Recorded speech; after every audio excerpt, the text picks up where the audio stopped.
Hey there folks, I'm Mark, in affiliation with Spectrum Pulse, and this, it's Billboard Breakdown.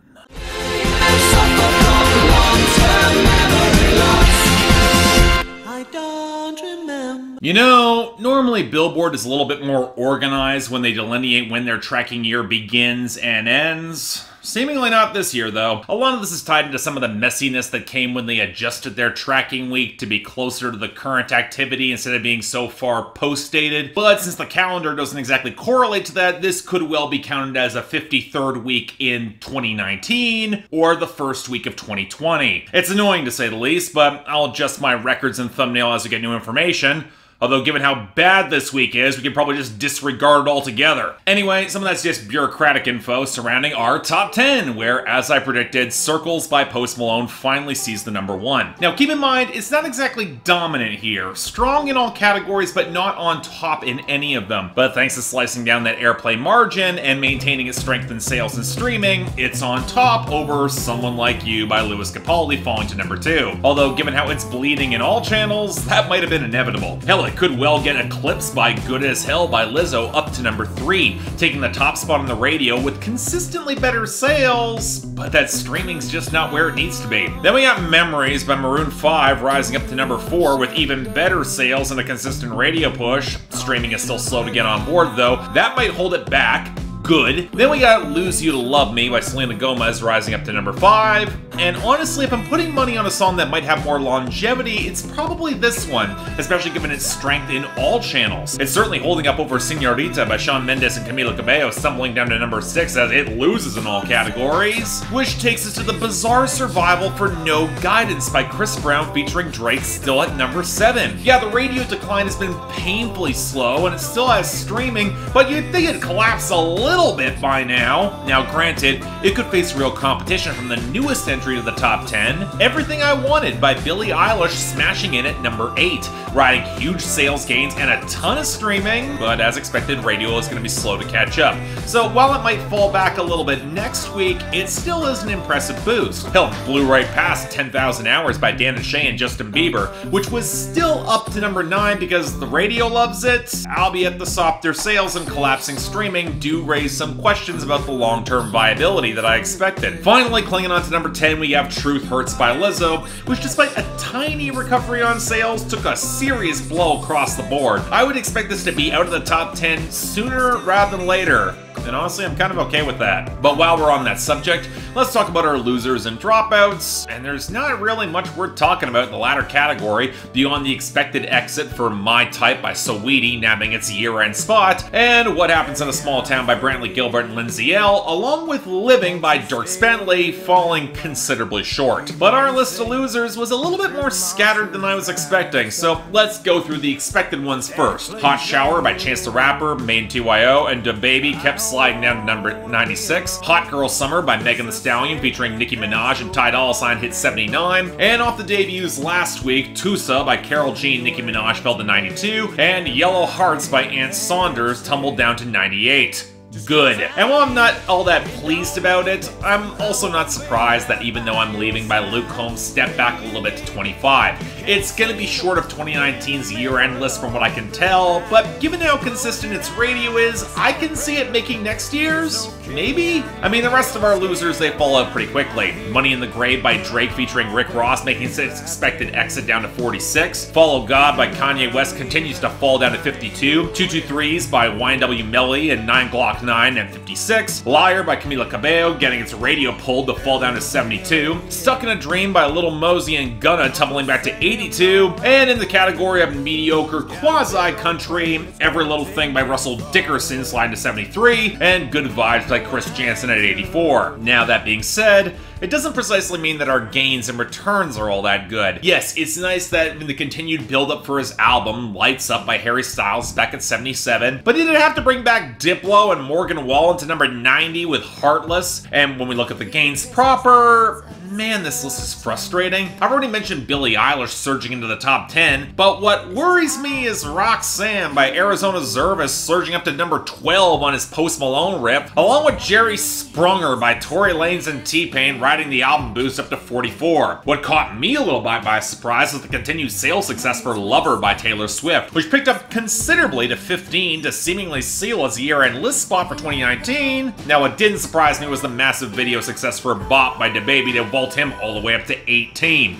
This is probably going to stick around, for better or for worse. But anyway, we have a pretty loaded list of new arrivals this week. Most of them aren't good, so let's start off with number 100, RITMO Bad Boys for Life by the Black Eyed Peas and J Balvin. This is the rhythm of the night. Seriously, we're doing this? The Black Eyed Peas put out an album just last year that might not have been great, but it was a sort of comeback that was frankly better than it had any right to be. So obviously the next step is make a single with J Balvin tied into the new Bad Boys movie that might be some of the most transparent trend hopping I've heard all year. Now granted, if you want generic heavy-handed samples, we got two of those too, interweaving the glassy and already kind of mostly forgotten You Know You Like It from Aluna George and DJ Snake with Rhythm of the Night of all things. And yet somehow the fusion of these sucks out all the energy from J Balvin to leave him sounding increasingly rote and uninteresting. Now granted, when you have will.i.am trying to bring back hashtag rap and failing, I am on top of the pedestal flu shot. I mean, what is he even trying to say there? And then he plans to party to the extremo. I'm just left faintly embarrassed for everyone involved, especially with trying to make the whole Ritmo drop a thing. And look, at the end of the day, it's hard to get too angry about a song that's so heavily reliant on Rhythm of the Night, which I've always kind of liked, but when you turn it into this,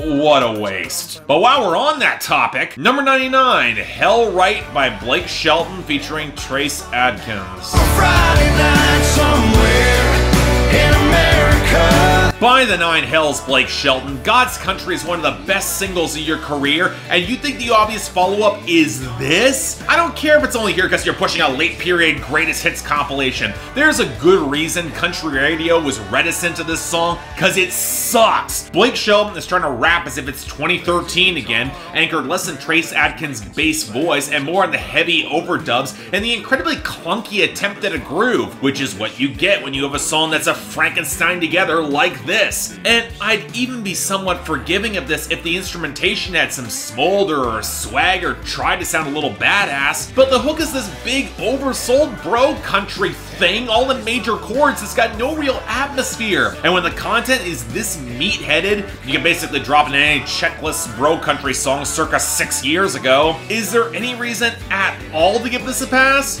Yeah, no. This is lousy. Next, number 97, Death by Trippie Redd featuring DaBaby. Outside, pop out game with the team, bitch. What it mean? I've said before that I've got a really hard time gauging Trippie Redd's stardom and popularity, but I will say that it's very telling that to nab more charting hits this time around he needed DaBaby, which to bring together seemed kind of weird given that the two of them seem to come up in very different spaces of hip-hop, and I'd argue that DaBaby already handily eclipsed him. Now that being said, even if I'd argue this is the sort of song that exposed that outside of his croon rapping, Trippie Redd is incredibly limited as an MC, I actually kind of dug this song a lot more than I thought I would. A big factor to this is the production, which is relying heavily on the chopped up 3-6 Mafia sample between the sharper trap beat and the darker synthesizers, but the song is also a lot more focused as a whole in its killer mold, and DaBaby can easily slide into it, even if I'd argue he's considerably more interesting than Trippie Redd and completely outshines him here. But you know what? For as blunt and single-minded as a song like this is, I kinda liked it. Yeah. Not bad at all. Number 95, Homesick by Kane Brown. And I'm feeling no, we don't quit. So I've recently observed some writers in country coining the new wave of pop-adjacent country as boyfriend country, coming from the saccharine side of lightweight grooves and oversold sentimental love songs primarily targeting women. Thomas Rhett runs the sound, and make no mistake, it's been working for a fair few years now in the mainstream. But you know what? Kane Brown isn't that far behind, and this is pretty much a prime example of it. Fake snap beat off of very gentle acoustics, fizzy effects layered over the hook, and content that focuses just how much he misses his girl over a beyond basic melody. And look, Kane Brown can sell this material, and between the pedal steel and the generally warm pickups means that this will sound more country than a lot in this lane. But beyond that, it's pretty by the numbers, and instead of emphasizing his loneliness, this song takes the weirdly self-aggrandizing route of highlighting his headlining status while on tour, which feels a little bit misplaced to me. I don't know, I'm obviously not the target audience for this, but I'm still not really feeling it either. Not bad, but not great either. Just saying. Number 93, We Back by Jason Aldean.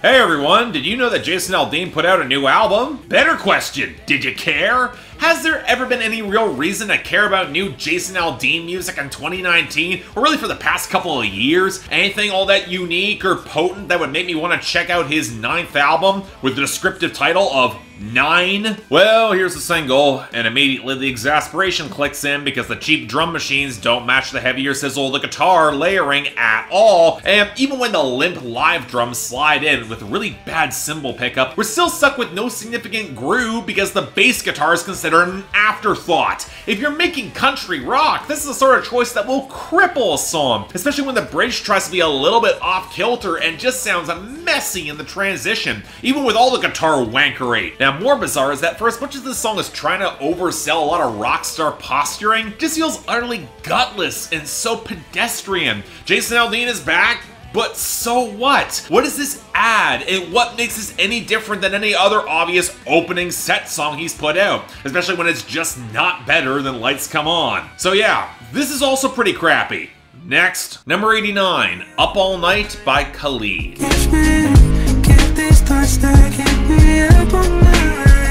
At this point, I've just stopped trying to guess how Khalid is going to push his singles. Mostly because I'm not sure there's been a point that I've liked it. Most of the songs are pretty tepid and low-key as a whole. You're not going to get a lot of differentiation, especially if the groove doesn't materialize. And with this new single for an album that I didn't even know was coming, it's okay, I guess? Yeah, the groove actually has some decent smooth rollick that fits in with the acoustic accents, and that fits Khalid's languid delivery pretty well, but it is absolutely a slide towards pop conventionality that's reflected in writing that feels really bland. It's not like for all the vocal overdubs are getting much in the way of backing melody or tune, and with Khalid, it's a song where he's contemplating everything good for him and how the tour keeps him going forward, but there's no change or implied drama or even any conflict. Not so much self-satisfied, it just feels kind of limp and complacent, which for this sort of groove, it's a little bit more up-tempo, seems an odd pick. Normally with songs in this vein, the big one of this year that springs to mind is Sight of You by Sigrid, they're a little bit more propulsive and joyous and exuberant, but this, yeah, it's not really getting there. It's better than Talk, but no. Not by much. Number 87, Beauty and the Benz by Tory Lanez featuring Snoop Dogg. So I'll admit, I'm genuinely surprised that we only got 2 new Chicks Tape 5 songs this week, both courtesy of some big-name guest stars. The first here was Snoop Dogg, and a choppy interpolation of his song Beautiful from 2003, along with the blocky percussion from Jay-Z's I Just Wanna Love You. And if that sounds like a wonky fusion of samples, yeah, that's pretty much exactly my response to how leaden and clunky the groove is on this song, which doesn't complement Snoop Dogg's delivery whatsoever. Seriously, the more I listen to this, I was convinced my speakers were dying whenever the groove just dropped out. At least the original Beautiful kind of held together and had Charlie Wilson despite sounding weedy as all hell. Yeah, okay, the strings flesh out the song by the final hook, but to get to that, we're stuck with the verses trying to ride the non-groove. And while Snoop Dogg can make it work because it's Snoop Dogg, Tory Lanez doesn't really impress me, especially as he's saying he's gonna sink his teeth in it like Dracula. So ladies, if you're into that on a song with no coherent flow, give it a try, but otherwise, I'd skip it. Number 75, Falling by Trevor Daniel. But when I saw you, I felt something I never felt. Another week, another relatively unknown artist blowing up off of TikTok, and apparently pretty insecure about that buzz given how he was spouting off on Twitter just today about it. And you know what, to his credit, he's got a point in that today's streaming economy, you take whatever platform you can get in order to attract attention, but on the flip side, the reason why I've come down so sharply on acts who blow up off of Vine or TikTok is that the abbreviated songs often sound very cheaply produced and bereft of fully formed ideas, especially when here you only got a single verse to your song and you're clearly trying to rip off Post Malone's cadence and delivery circa 18 months ago. Now, in this case, the heavier low-end synth does give some decent atmosphere off the watery guitar pickup, but when you have a hook that doesn't even try to rhyme, a verse that really isn't a lot better, and a very basic concept, he was hurt before, but is now falling hard again, and you don't provide any other details, I'm just left without a lot to say about it. I mean, I've certainly heard worse off this platform, but I'm left feeling about this similar to Arizona Zervas' Roxanne, an obvious copycat of a much better artist, and not one with a lot of flavor to last. So, next. Number 66, The Take by Tory Lanez featuring Chris Brown.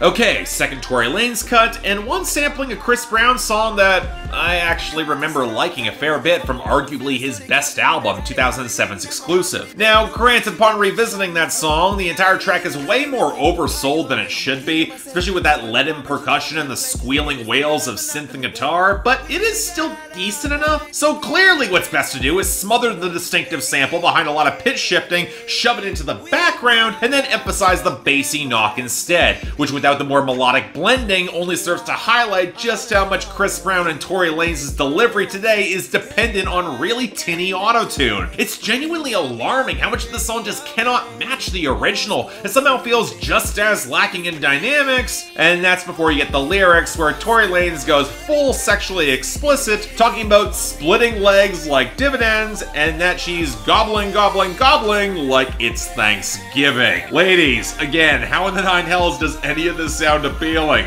Where somehow Chris Brown comes across as less embarrassing. So yeah, somehow Tory Lanez whiffs it again because this is pretty bad too. Next, number 60, Watermelon Sugar by Harry Styles. Watermelon sugar high, watermelon sugar high. So okay, I was a little bit underwhelmed by Harry Styles' lead-off single for that album that's dropping in mid-December. Some decent acoustic-driven swell, but it never quite felt like it paid off as strongly as it could. But hey, he managed to notch a second single here. I hoped it would click better, and again, I'm not really sure it gets there. First off, am I the only one who feels like the live pickup with the vocals and the blending, especially whenever that horn slides in, can sound really tinny and compressed? None of it feels as organic as it should, which you'd think would be the obvious palette to embrace a song that relies so heavily on that fruit as sex metaphor, and instead of sounding like a Michael McDonald riff but with less tightness or fleshed out groove. And what's so frustrating is that you can tell the ingredients are here to make this work. Yeah, I prefer some more consistently organic drums, that's just me. But the bass, the guitar lines, they are good, and the mix is appropriately lush. If they can only be mixed so that they're not clipping the overall mix, you'd actually have something pretty special here. But as it is, I don't know, maybe the live cut will sound better, but I wish I liked this a lot more. This should be good, and I'm not sure it is. Number 55, None of Your Concern by Jhene, Aiko, and Big Sean. Is it even worth it at all? I'll admit I was worried about this one. As much as I've still been behind Jhene Aiko in her recent singles run, it's hard to avoid how they've just not been delivering the punch or presence the best cuts from Sold Out or Trip did. And retracing the Big Sean drama for a glorified 2088 retread, that's not the way to do it. Now I will say this, these two do have good chemistry, although why Ty Dolla $ign is here for ad-libs, it's an odd choice. And I like the sentiment of this song, where both are actively cussing each other out through some lingering feelings, and the perpetual awkwardness of watching an old flame move on when it was clear they were not good for each other, but still kind of like each other. And neither of them look all that good here. From Jhene's third verse, where she wants him to mind his own damn business when he tries to reconnect, to leaving Big Sean the last word, where he's just about as petty in exposing all of her affection, especially in how her rebound doesn't remotely flatter her spiritual vibe the way he did. So there's some of that hypocrisy there. And you know what, I'd buy more into that that if I felt his verse was nearly as well constructed over this sort of production as hers were. The gentle pianos, the warped guitar pickup, and the deeper percussion, they flatter her husky, expressive cadence, but with every syllable he tries to force in and some of the melody, he just sounds increasingly awkward. And you need a song like this to be evenly balanced in order to work more effectively. But yeah, you know what? Both have done better, but compared to most of the rest this week, it's alright. I guess I'll take it. And finally, number 49, Reply by A Boogie with the Hoodie featuring Lil Uzi Vert. Used to be a diva, been a night. And you don't want that type of guy in your life. Not gonna lie, the second I saw the Lil Uzi Vert credit, I got to wondering where the hell that long overdue second album is. Apparently it's been done for months now, but with no release date in sight, and Uzi's retired from music multiple times over, so I guess this is what the fans have to rely on. And wow, with him demanding this girl follow his commands on an increasingly sloppy flow on a song where he's demanding this girl reply to his DM, and then a second verse demand that she cry for him, and seems to imply that he's fucking her as she tries to run away, and then puts his foot into her until she's numb, and then later says that she's gonna be raising his toddler. Even charitably interpreted, this is all kinds of abusive. A Boogie, he only winds up looking slightly better because he's less of a presence and seems a bit more sympathetic, but he doesn't sound good over this misshapen guitar and blocky tap. But unfortunately, Lil Uzi Vert is the most dominant presence. It makes it abundantly clear his career is failing for a very good reason. He sucks, and this song is fucking dreadful. So yeah, out of nowhere, this easily is the worst of a pretty terrible week, but Dishonourable mention could easily go to half a dozen of these songs. But unsettling on We Back by Jason Aldean, tying with The Take from Tory Lanez and Chris Brown, as both utterly misunderstand their strengths with terrible production and are utterly tired retreads of better ideas that they themselves have created. And yet for the best, God man, this is rough. But honorable mention's gonna go to None of Your Concern from Jhene Aiko featuring Big Sean for at least being decently written, even if it doesn't quite fully come together. With the best going to Death by Trippie Redd featuring DaBaby for being the only song that actually felt decently produced with good groove and focus. Believe me, I'm as shocked as anyone. But next week, well, either we're continuing down into 2020 or starting the year proper. Let's play for better and pray this doesn't happen again. Till then, I'm Mark. You're watching Billboard Breakdown, affiliated with Spectrum Pulse.